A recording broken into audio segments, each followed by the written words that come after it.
Assalamualaikum warahmatullahi wabarakatuh. Alhamdulillahirabbil alamin wa bihi nasta'in wa ala umurid dunya waddin wa ala alihi wa sahbihi ajmain. Amma ba'd. Yang terhormat Ibu Dr. Sumaryati MPDI selaku Rektor UIN Al-Azhar Lubuk-Linggau. Yang saya hormati Ibu Devi Putri SSI MSI selaku Kaprodi Manajemen Dakwah UIN Al-Azhar Lubuk-Linggau. Yang saya hormati kepada seluruh Bapak Ibu dosen UIN Al-Azhar Lubuk-Linggau yang insya Allah dirahmati oleh Allah Subhanahu wa Ta'ala.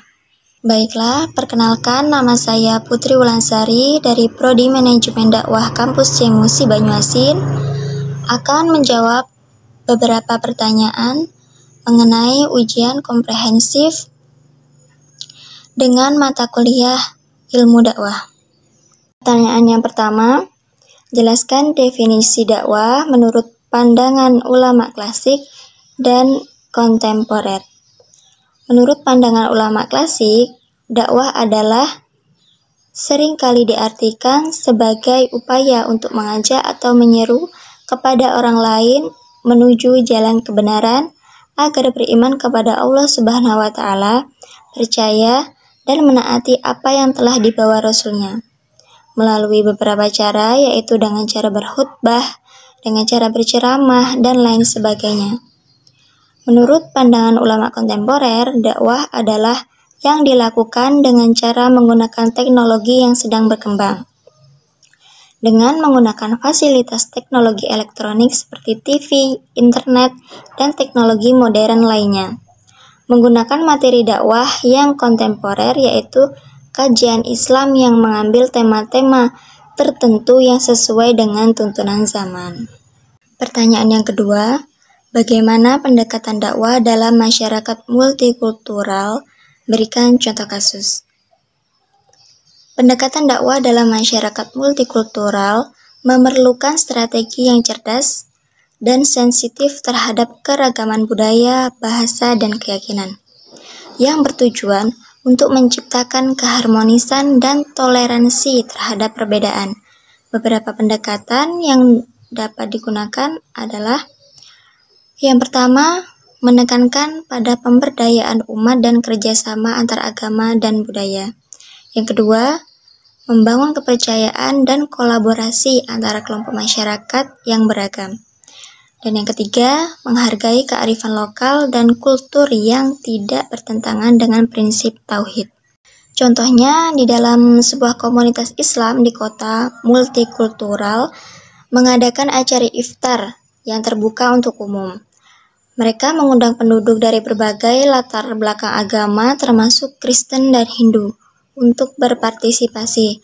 Nah, dalam acara ini menyediakan makanan yang halal, tetapi juga menampilkan hidangan dari berbagai tradisi kuliner untuk menunjukkan rasa hormat dan penghargaan terhadap keberagaman. Pertanyaan yang nomor 3, berikan pandangan Anda mengenai pengaruh budaya lokal terhadap efektivitas dakwah di suatu wilayah. Budaya lokal mempengaruhi sejauh mana pesan dakwah diterima dan dianggap relevan oleh masyarakat. Jadi, jika dakwah itu dapat menunjukkan bahwa ajarannya sejalan dengan nilai-nilai dan tradisi lokal, maka akan diterima.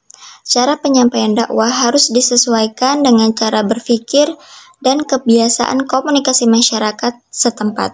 Karena dalam beberapa budaya, pendekatannya lebih formal dan tradisional mungkin lebih efektif. Sementara di tempat lain, pendekatan yang lebih modern dan interaktif mungkin lebih sesuai. Pertanyaan yang keempat, sebutkan faktor-faktor yang menyebabkan kegagalan dalam berdakwah. Faktor-faktor itu sendiri dapat kita lihat dari kurangnya pengetahuan dan pemahaman tentang ajaran agama, kurangnya keterampilan komunikasi, kurangnya dukungan dari komunitas, kurangnya pemahaman tentang budaya dan konteks sosial masyarakat yang dituju, serta pendekatan yang terlalu agresif atau memaksa.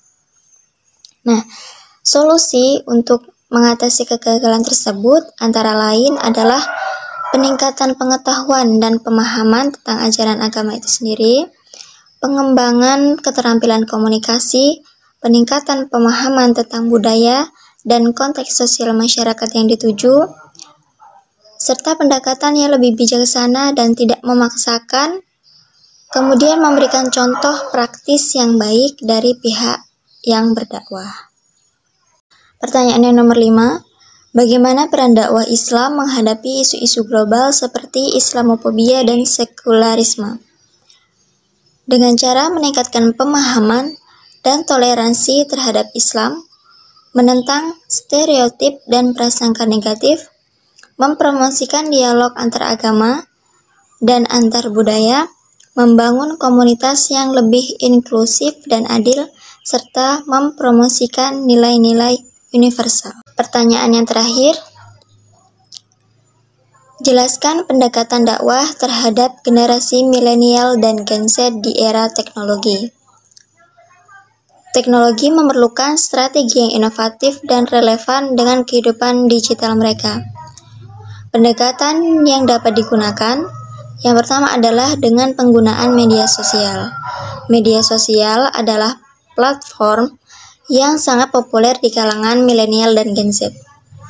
Dakwah dapat memanfaatkan platform seperti IG, TikTok, YouTube, Twitter untuk menyebarkan pesan-pesan agama dengan cara menarik dan interaktif.